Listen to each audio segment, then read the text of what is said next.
As many of you are probably aware, the Pira Mobility Group out of Austria, who are the owners and stewards of the KTM brand, Husqvarna and GasGas, have acquired a significant stake in the Italian brand MV Agusta, actually 25.1%.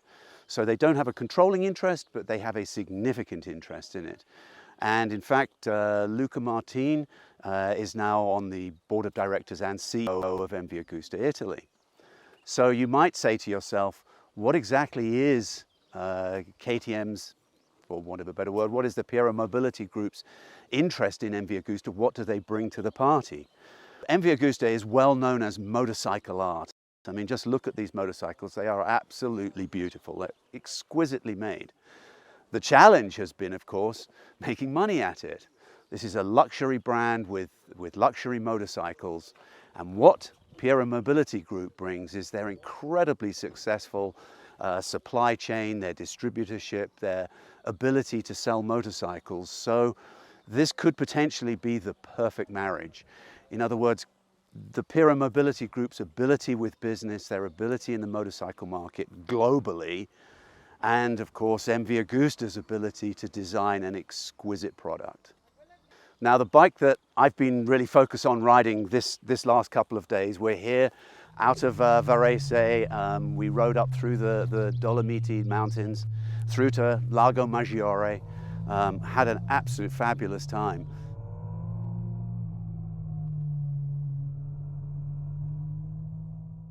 The motorcycle I've actually been really focusing on is the Brutale 1000RR. And my God, what an absolutely astounding machine this is. As with everything MV Agusta, this is absolutely exquisite.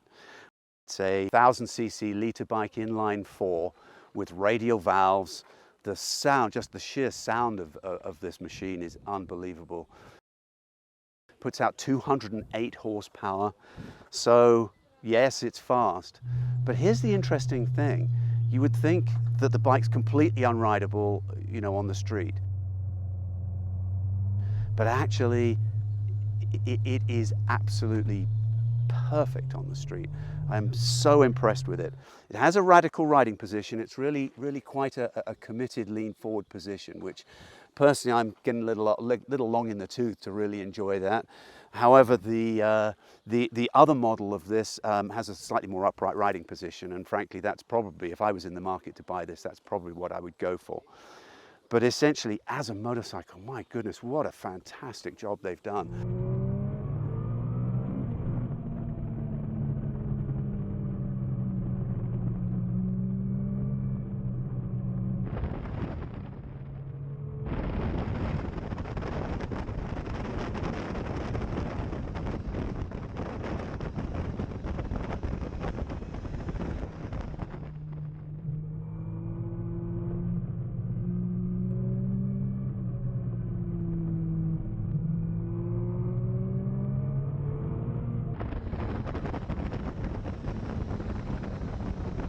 The new algorithms with the fuel injection, even this year for the 2023 models, are so smooth. The throttle connection is absolutely fantastic.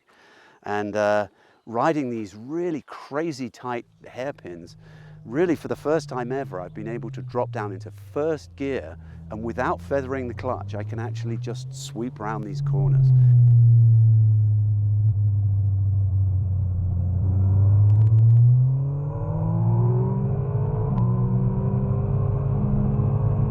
And that's really a big deal for me. I've ridden a lot of liter bikes over the years, and I really never drop down to first gear. It's just too snatchy and too difficult. It's just a whole lot easier to stay in second and use the torque to pull yourself out.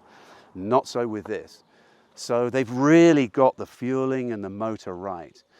The motor has a counterbalance in it, so it's actually even smoother than you would expect for a screaming four-cylinder engine. So really all the vibrations are out of it. The motor has a total Jekyll and Hyde character. You know, you hit 7,000 revs, and what started out as this beautifully easy, sort of nice, torquey, easy to ride motorcycle all of a sudden at 7,000 RPM, this thing goes, okay, I know what you want.